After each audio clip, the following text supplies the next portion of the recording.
Okay, so shall I start? The architecture used in processor design. This you have been taught earlier also, isn't it? So once again, I'm going to repeat this. Okay. So here you have one of the architecture which is called as von Neumann, and the other one is your Harvard architecture. Okay. Whatever the processor you have studied the processor as 8085, isn't it? And the next one you are going to study 8051 and another is 8086. This is the three processor mainly we are studying. Okay, so you know that this architecture is being used in which processor?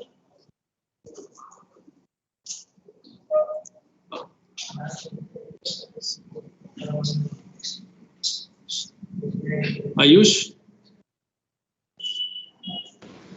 Yes, sir. Tell me which. Von Neumann. Von Neumann is been used in which processor design?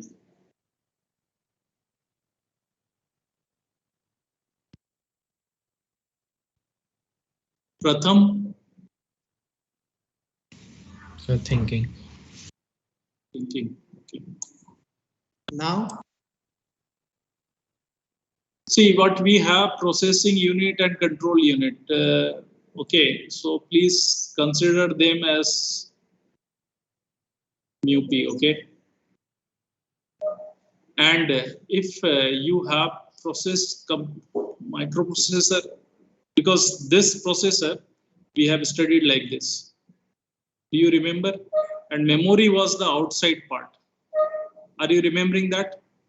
And to access this memory, okay, we were having two counters. One was the program counter and another was our counters like HL, BC, D, SP. These were the counters, or I can say pointers, which has also been used. And these parts we actually meant for data, and this is meant for program. Are you finding that this particular architecture was related with 8085? And you were having the combined memory, not the separate memory? Are you remembering that? In your 8085 architecture, you were having separate memory for program and separate memory for data, or the combined memory?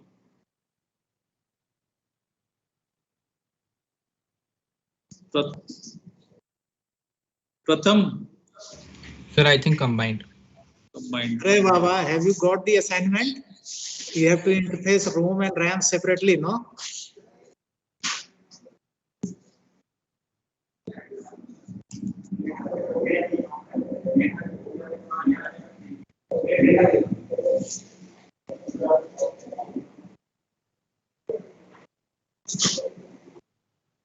Ayush?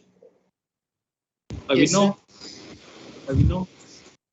Tell me which architecture we have used for 8085? sir, the von Neumann. Von Neumann. And the Harvard architecture we have used where? Any idea?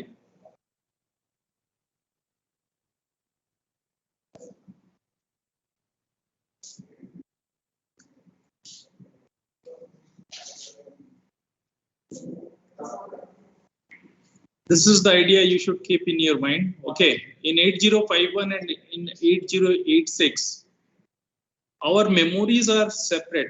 Okay, for the program we have separate memory, and for the data we have separate memory. Okay, why they are separate and how they are been done? Because their pointing, okay, their pointing of the memory is completely separate, and because of their separation into the memory, your size of the memory also increases. Okay, If you remember your 8051, there the characteristic you might have heard of that it has got the complete CPU, it has got 4 ports, it has got 256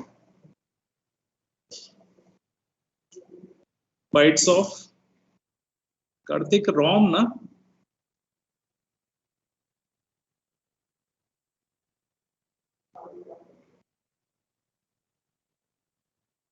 Karthik, 128 byte RAM is there. Sir. 128. Advanced version it is 256.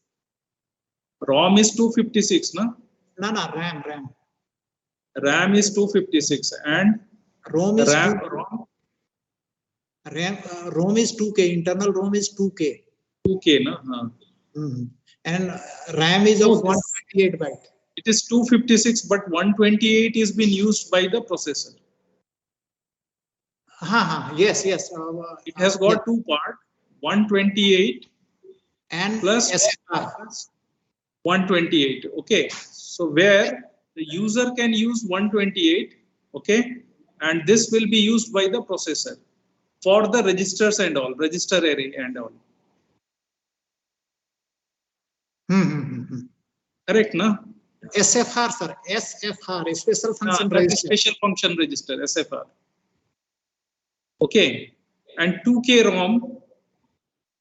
ROM, this is RAM actually, and this is ROM. So the ROM is meant for storage of the program. Okay, and this is meant for the storage of your data. So this is what it is also telling you, and not only internal. Here what I am showing you, the internal part of your 8051. But externally also you will find that it has got these memory extensions, okay, which you can extend. Now I'm coming to 8086. In case of your 8086, what you will find that very clear picture about the data memory and program memory is specified. Okay.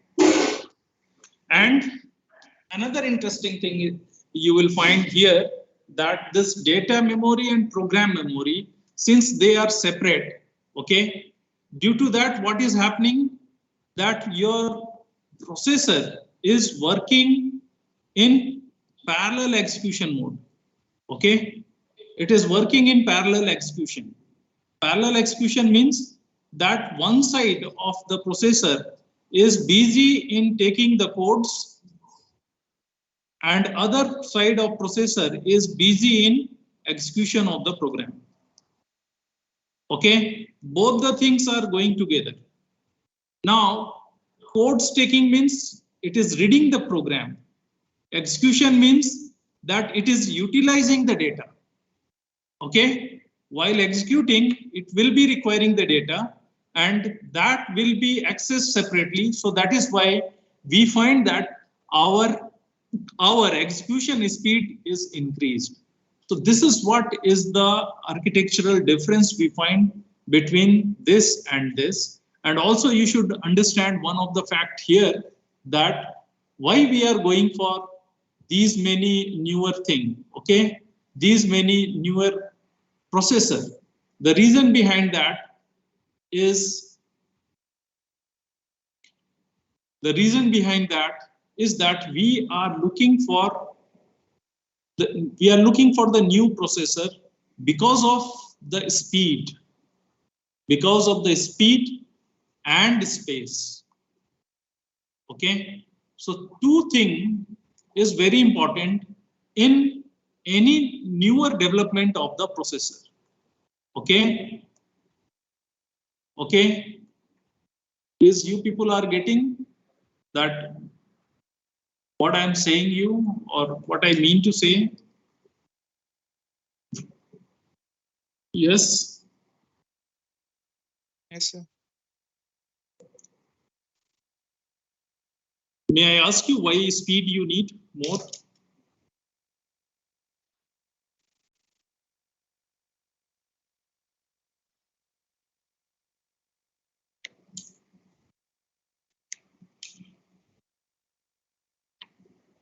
Why speed requirement is more?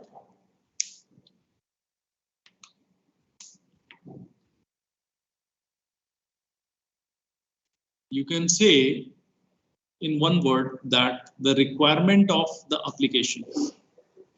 There are every day we are getting a new requirement of the application. Okay, and when we focus on those requirement of the application, we feel that the processor with which we are working is not suitable, or I can say it is not compatible to handle those kind of applications. For example, I'm just telling you that games, okay, the computer games. What exactly you want in your computer games? That your action, whatever the action you do on the screen, the reaction you expect at the same time, or you are ready for the delay? Definitely not, isn't it? So when you go for such type of applications, you will find that the processor like 8085, the processor like 8086, even more, okay, is not compatible. So what I'm saying that we have lot many constraints, okay, in today's world for handling the applications. And right now what we are also finding the solutions, okay, that to handle such applications we have a specialized processor for that purpose. There is one general type, but when the application is very specialized, then we go for a specialized processor. So those processors are being designed to handle that kind of problem. Okay. One of the steps which we are discussing right now is the movement from 8086 to 8085 to 8086 is is to just double the speed, okay, and double the memory. Okay, so that is the thing kept in the mind, okay, before designing this processor. Okay, so before designing this processor, that was the thing being kept into the mind of the designer. Okay, and I'm just taking you now to the introduction of 8086. Okay, and what I was telling you that here one attempt is being taken to make your processors, the existing processor, with a double capacity. Okay, the 8085 was your 8-bit processor. Okay, now what we are finding that 8086 is 16-bit processor. Okay, 8086 has got 20-bit address. Okay, so due to that 20-bit address, what is happening? That you are finding that it can access 2 to the power 20, okay, 2 to the power 20, and that 2 to the power 20 is nothing but 1 mega, okay. But you see here 1 megabyte you find, okay. But as I told you that it's a 16-bit, okay, processor, but here we are mentioning it is 1 megabyte. Why not we are mentioning 1 mega word, okay. I'll give it this answer later on, okay. But try to keep in your mind that here, because in early case 8085, there we said it has got 16-bit address line and 8-bit processor. So directly that 64K byte we were saying. Now when we are finding here that 20-bit means 1 mega and 16-bit, then it should be 1 mega word, not it should be byte. Okay, this is my question to you. Okay, why it is still said as byte? Okay, another thing what you are also going to find with your 8086 that it can able to access 2 to the power 16 IO ports. But if you remember your previous case, there you were having only 8-bit for the 8 address line for accessing of IO, and because of that you were having the capability as 256. But due to that 16 address line, you find its capacity is been increased tremendously. Okay, and and been made up to 64 kilo. Okay. Next feature, what we find that it provides 14 16-bit register. How many? 14 16-bit register. If you remember your 8085, you were having how many registers? 6 plus 1, correct, na? And that too 8-bit only. Okay, so here also you can see that the internal registers been increased too many. Okay, just double, that 7 to 14. Okay, so those many registers are being made, and you all will be knowing that advantage of your internal internal registers. Okay, what is the advantage of your internal registers? The advantage of internal register is that your processing speed improves a lot. Okay, you need not to go for everything to the memory. Okay, you can have your many temporary data into your register, so that while you are doing any processing or any computation, okay, that time those internal registers will help you for the computation. Okay, and due to that you save a lot of time. Okay, if I recall, then this thing we have discussed while the instructions we were discussing, where the machine cycle and T state I was telling you. Okay, those machine cycle and T states was because of the processing, isn't it? Correct? Is everybody Yes. hears me? Yes, sir. Okay. Now I'm going to the next part. What is the next part? It has multiplex address and data bus. Like we were having the multiplex address and data bus in the case of our what? 8085, where we were having the lower address byte, okay, multiplexed with data lines. Here also you have the same, because this chip is again introduced with 40 pin only. See here, it is again 40 pin. Okay, so definitely the pin requirement is too high. Okay, so here we have the thought of creating the processor of this kind, then definitely the pins requirement is more. So here what you find that it is going to be the address and data line once again multiplexed. Okay, once again multiplexed, but it is multiplexed 16-bit together, that is AD0 to AD15.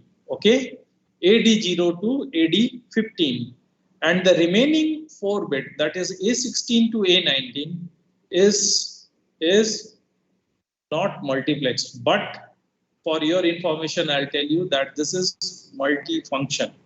So whenever that is needed, that time also it is being utilized. Okay.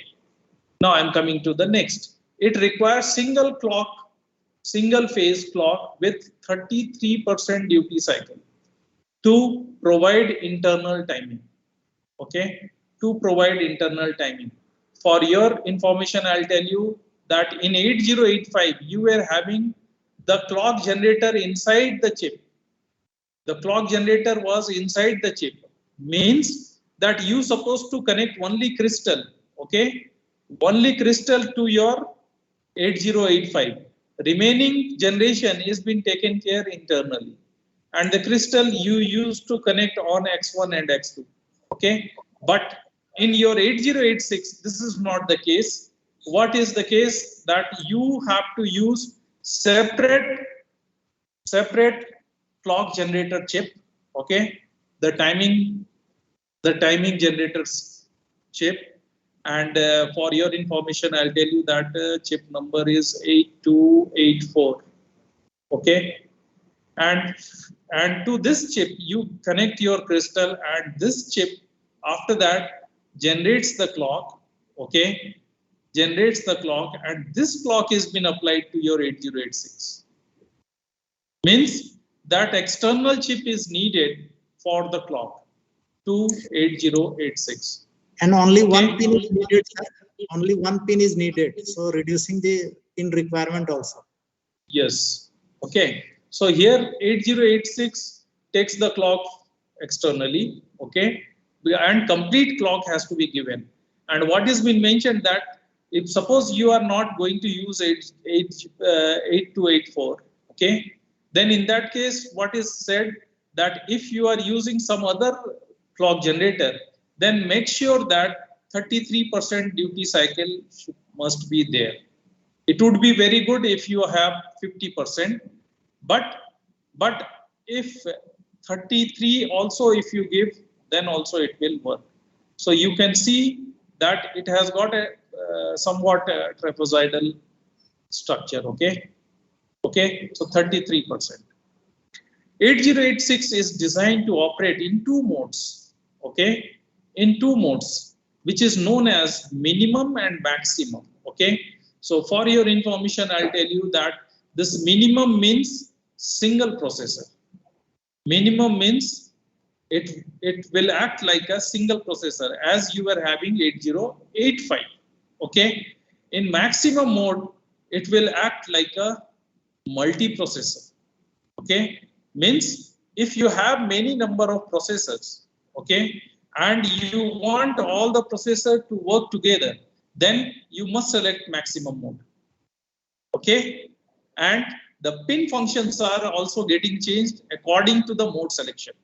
Okay, next, what I am saying, it can prefetch up to 6 instruction bytes from memory and queues them in order to speed up instruction execution. Okay, so here you are going to have one new concept as called as pipelining structure. Okay, and due to that you have pipelining execution architecture. Okay, what is pipelining? Pipelining means you have to consider a pipeline. Okay, you have to consider a pipeline, and this pipeline is been stated as that it has got 6 bytes. Okay, and for your information, I'll tell you that here in 8086, okay, your normal size of the instruction is 2 bytes. Okay, normal size of the instruction is 2 bytes. So what I have told you that there are two sections. Okay, what is two section? That one section will be busy taking the code from the memory. Okay, taking the code from the memory and putting it into the queue. It is called instruction queue. Okay, where it keeps on putting, and what happens that first byte will be given, then this first byte will move next, and second will take the place of the first one. Then the third, when the third will come, then this first will move next, and second and third will take the place of 1 and 2. Then when fourth is coming, then this will be moving like this. Okay, and so on, it will continue. Okay, and what is happening in the other side, that is the CPU side. What the CPU does, it will take this byte, put into the instruction register IR, and for your information, I'll tell you that here the instruction register requires 2 bytes. Okay, so the first byte, and then the second byte will go, and after that it will decode and execute. Okay, decode and execute. With its execution, it might be requiring data. Okay, and that data is again where into the memory, but in that time you will find your memory is separate. Okay, and this part is also going on, this part is also going on. Okay, but in some time what happens, in some of the time what happens, that there is instruction like jump. There is instruction like jump. In that time what happens, that this process is abandoned for a moment, and what is there, that the program counter, Okay, here the program counter is called as IP, instruction pointer.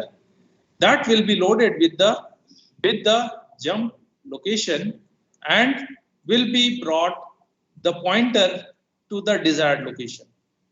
Okay, and this happens due to the execution, because in the execution only you come to know that whether the instruction is meant for jump or something else. Okay, so coming back here, so here what I'm saying that this pipelining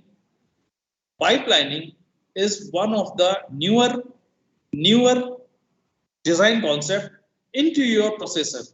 Okay, and this, due to this pipeline, what is happening that the independency on the bus, on the memory gets reduced. Okay, and your speed of processing increased. Okay, any question, anybody till here? Any question, anybody till here? No, sir. Okay, next, it is again requiring only plus 5 volt, means single power supply, as our 8085 was requiring. Okay, next 40 pin only.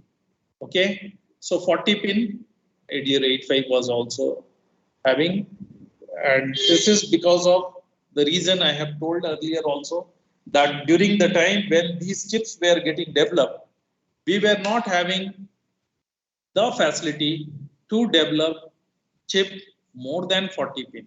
So that was a constraint. Okay, so that is the reason that everything has to get fitted in maximum 40 pin. Okay, next is the minimum mode is selected. Okay, so don't worry, because this is a pin available on your 8086. We will see the pin diagram. With that, we will come to know about it. Okay, so here the pin basically selects this logic, because why it has been mentioned here, that the reason is that if you want to select the mode, then you have to select with hardware connection. It is not possible to select them with the software. Okay, so you have to make them hardwired with the logic selection. Based on that, these modes will get selected. Okay, clear?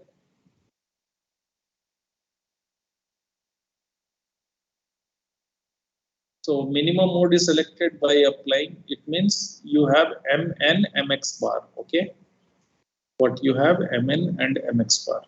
So now let's come to the pin diagram of 8086. In that pin diagram, you know it has got 20 address line. So definitely that 20 address line is going to be occupied with this 20 pins. You can see the pins, 20 pins are getting occupied with that. Okay. So direction of the all pins are outgoing over here, sir. That is wrong. So it's a little bit confusing. I took this image from. This is wrong. Okay. So it's better you follow this. Okay. So you can see here that you have got the 4 address line, that is A16 to A19 is here, and then what you are having here also it is missed out. AD0 to AD15, this one. AD0 to AD15 here, and here you have A16 to A19. Okay, this is address data line, and this is address / status line. Okay, so these two together you have 20 pin. Okay, now power supply 2 more, that is 22. Then a mode select, that is minimum and maximum. Okay, minimum and maximum, so 21. Then the clock. Okay, where is the clock? This is the clock. Okay, so with this, how many pins? 22, 23, 24. Okay. Now I'm coming to the another interesting part. Okay. The another interesting part is that if you see your 8085, you will find there are 5 interrupt pins. Okay. 5 interrupt and 1 acknowledge. Also as serial input, okay, serial input data and serial output data. So those 2 pins were also there. So together, how many pins? 8 pins. But for your information, I'll tell you that here you are not having any interrupt controller internally. Okay, no interrupt controller internally. What you are having? You are having 2 interrupt pins. Okay, one for interruption, another for the acknowledge. Okay, and there is 1 trap pin. Okay, that is non-maskable interrupt. Okay, NMI. So in that interrupt, instead of having 6 pin, what you are having 3 pins only, 1, 2, and 3 pin. Okay, okay. Then you have the DMA control.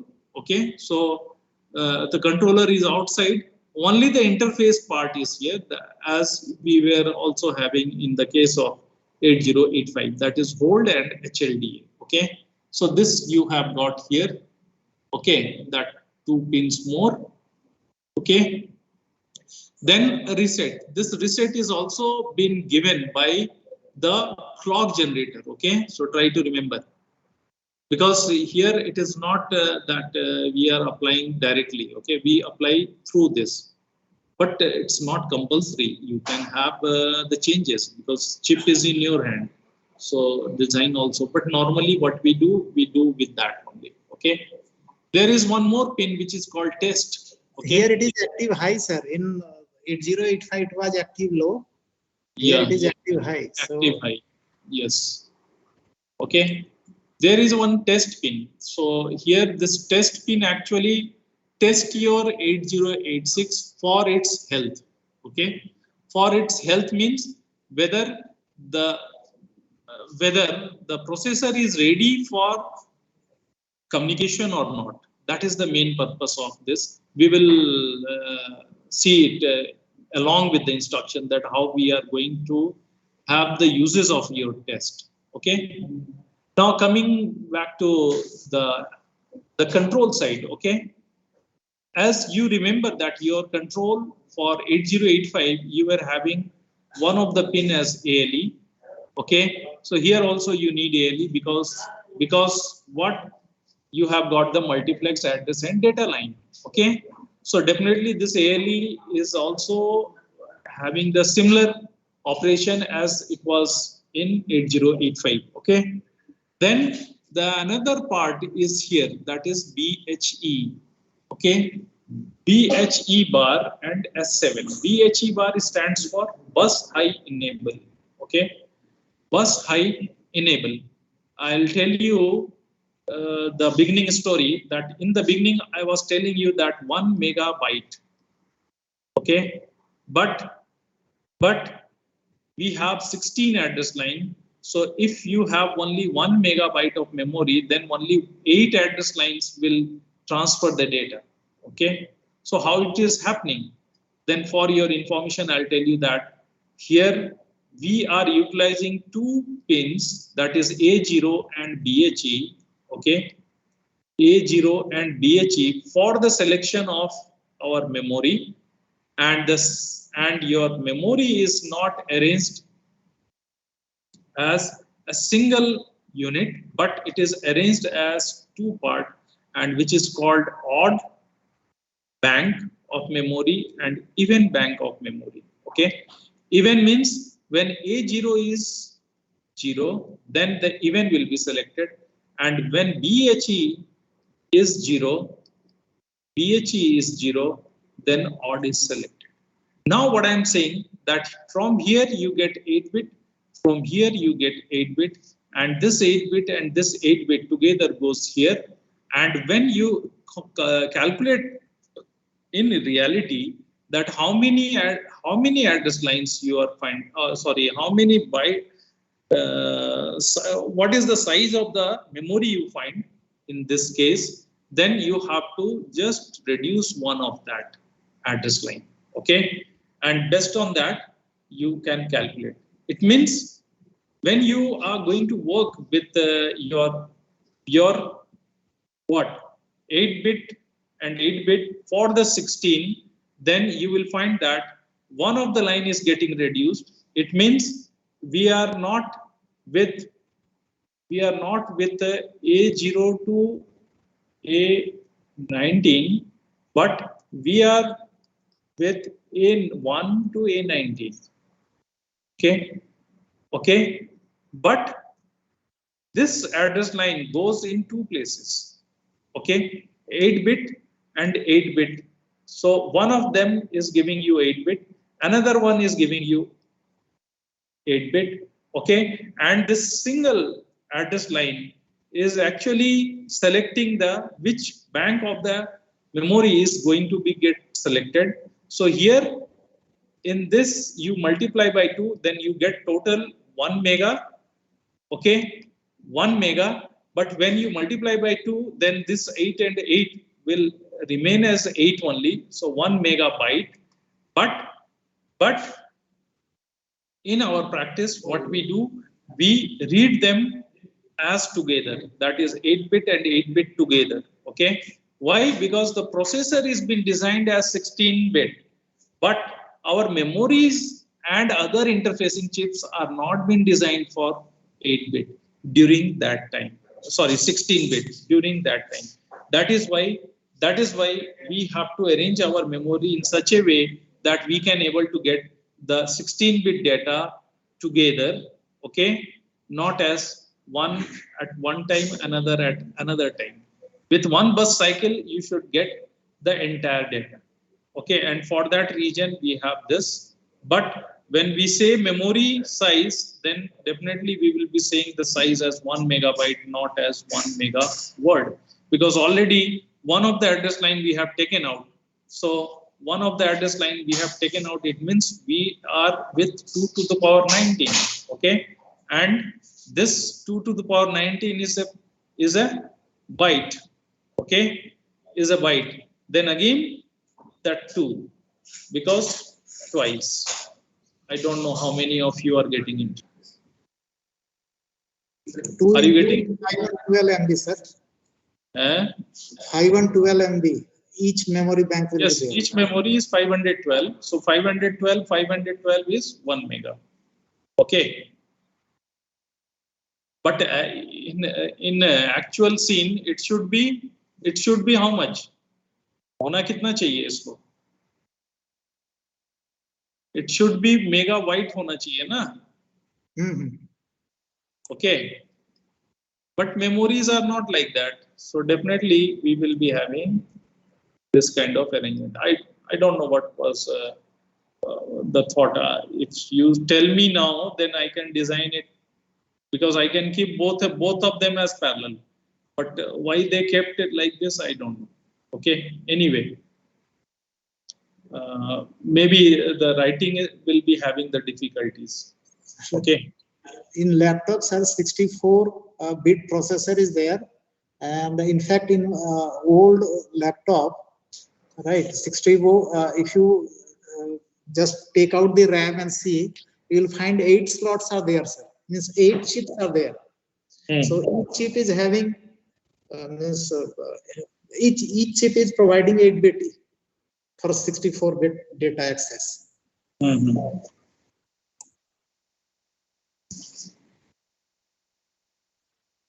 Okay.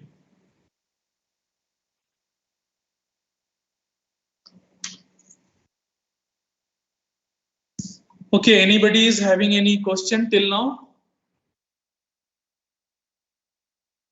I think you are also understanding this MIO bar, isn't it?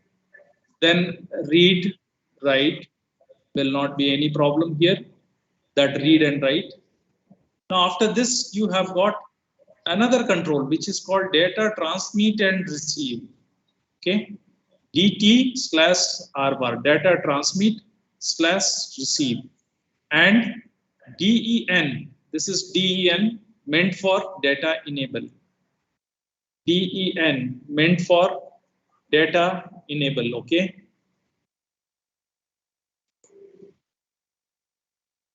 I will tell you along with the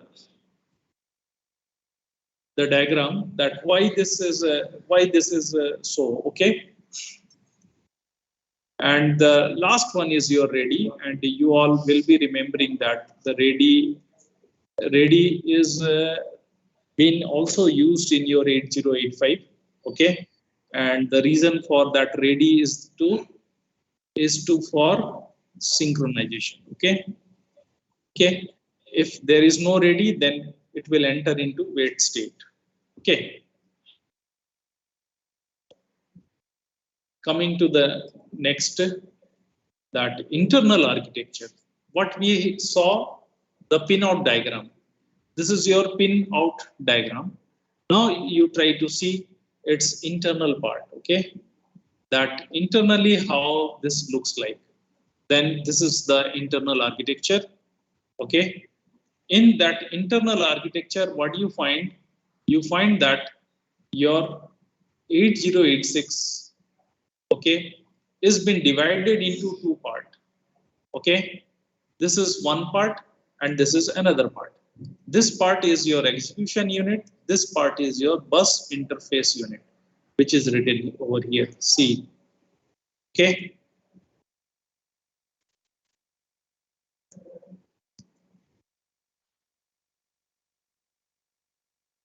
This is what I was explaining you people. Okay, that in that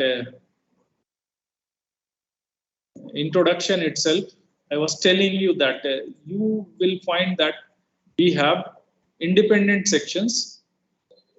We have independent section, and they are all working independently. The independently means execution works of its own, and bus interface execute of its own. Okay. You can see in this BIU what are the things you have. In BIU, what you have got 4 segment register and 1 instruction pointer.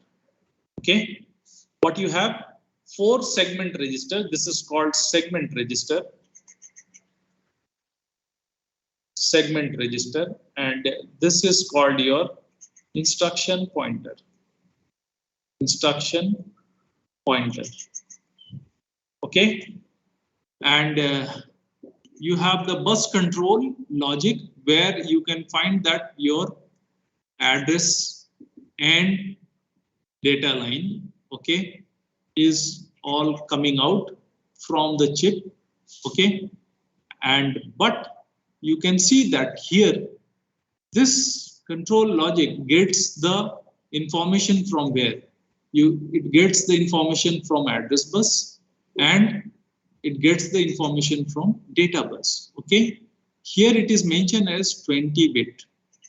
Here it is mentioned as 16-bit. And for your information, I'll tell you that everywhere you have 16-bit. Everywhere you have 16-bit.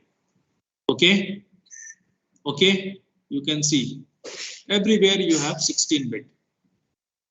Not to that, not to the instruction queue. Here it is sending you out only 8-bit because that instruction queue can save the instruction in byte forms. Okay, so one after the another it is coming, and that gets pushed into this. How it is? It goes in this direction. Okay, the datas are coming and then put into the instruction queue. Which data? The data related with instruction. Now coming to this EU side, in the EU, what you have the general purpose register. Okay, these are all general purpose register, and in that general purpose register, you have the register like A, H, and AL. Together, it is called AX.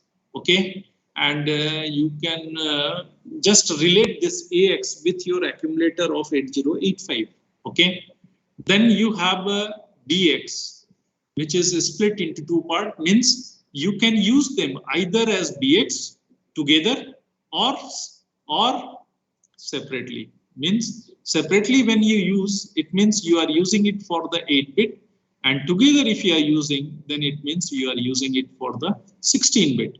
Similarly, you have CX, but I will tell you that this CX, AX, BX, and DX, they all are having their special functions also.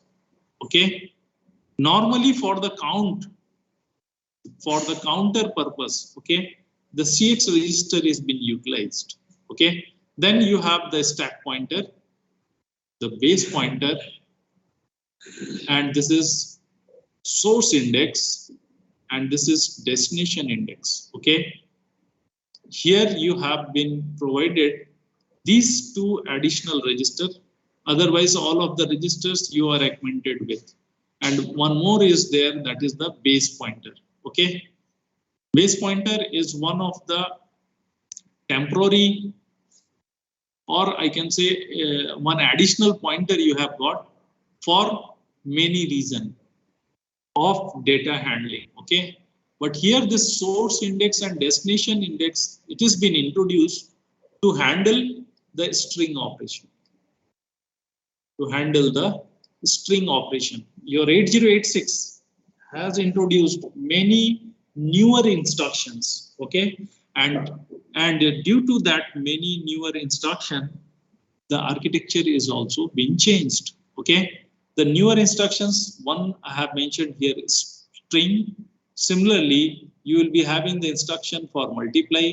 Similarly, you will find the instruction for division. Similarly, you will find the instruction for ASCII. Okay. The ASCII also. And this ASCII related addition also you will find. That is quite different. Okay. So here, due to these inclusion of the instruction, your architecture is also being changed. Okay. And what you are finding the other part in the ALU section, the temporary register, there is nothing new. You were also having in your 8085 here again temporary register, then ALU, and with this ALU, what you find that your flag is also attached. You can see these lines are there. Okay, which is coming out, which is taking the status from ALU. But for your information, I'll tell you that this flag register has got two parts. Okay. One part is your control flag, and other part is your status flag. Okay. So it has got two things. And you should not forget that it is 16-bit. Okay. And in the status flag, you will also find that there are some newer flags introduced. Okay, like overflow. Okay, that also you will find. So I think this is the brief architecture being presented to you, and some idea you might have got that how this 8086 is. Okay, the detailed, if detailed, we can only understand when we go further into its study. Okay, so here I'm just recalling, or I can say that it is nothing but the conclusion part, that 8086 has got two blocks, that is DIU and EU. DIU performs this, EU performs this. Both units operate asynchronously. This is important. Okay, means they are independent. Okay, whenever and whatever way they want to operate, they can do. Okay, it is not that both of them have to operate together. Okay, that is the meaning here. And also you see that an overlapping, okay, instruction fetch and execution mechanism, which is called as pipeline. Okay, so here what you find? You find that the two things are going parallelly. One is fetching, another is your execution. And because of this, we find that our processing speed gets increased. And this is been possible only because of pipelining architecture. Okay.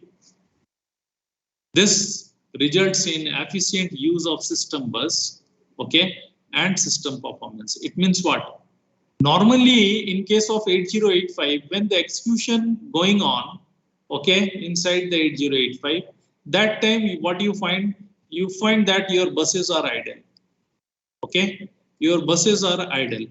So this idle part is being utilized for the instruction fetch. Okay, how? Just by keeping a queue register. Okay, okay, and with that it is being done. BIU contains instruction queue, segment register, instruction pointer, and address adder. Okay, so here one thing I think this you people must have asked. Okay, this address adder, it is adder. This part is the summation. Okay, so it is one of the adder. So you just think why it is needed. Okay, why? Because you see here that I have told you that everything is 16. Okay, this is 16, this is 16, this is 16, and this segment register, okay, is actually a base pointer for your memory. Okay, over that you have to provide the value of your data actually. Okay, means the base will be there. I'm just taking one example of the instruction where what you find that your base of the instruction is pointed by CS, and the over the CS what you have the pointer, that is the IP.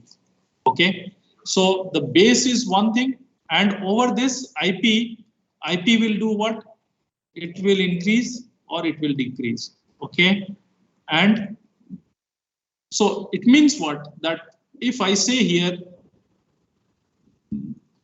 what 1000, suppose 1000 is the address, 1000, and IP also if I say 1000, okay, but if you add these two, your result is going to be 16-bit only.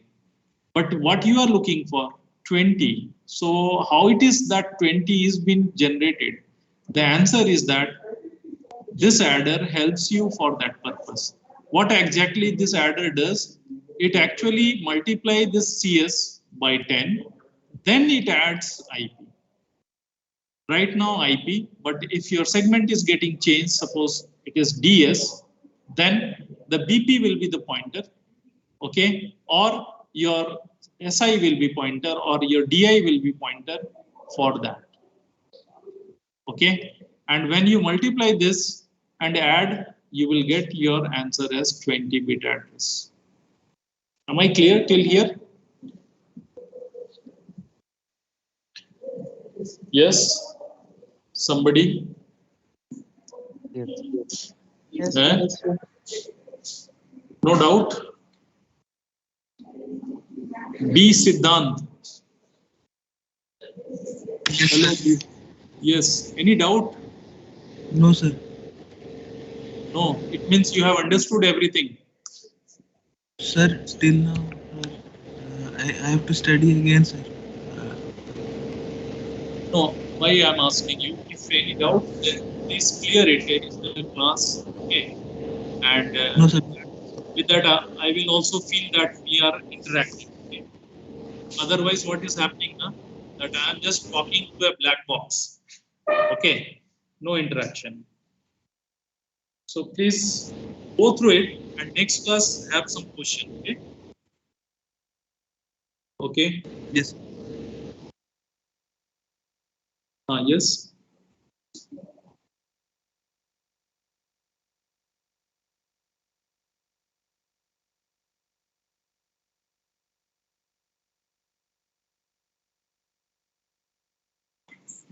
Okay, so for today, I think it is sufficient. We can discuss, we can keep our discussion in the further classes. Okay.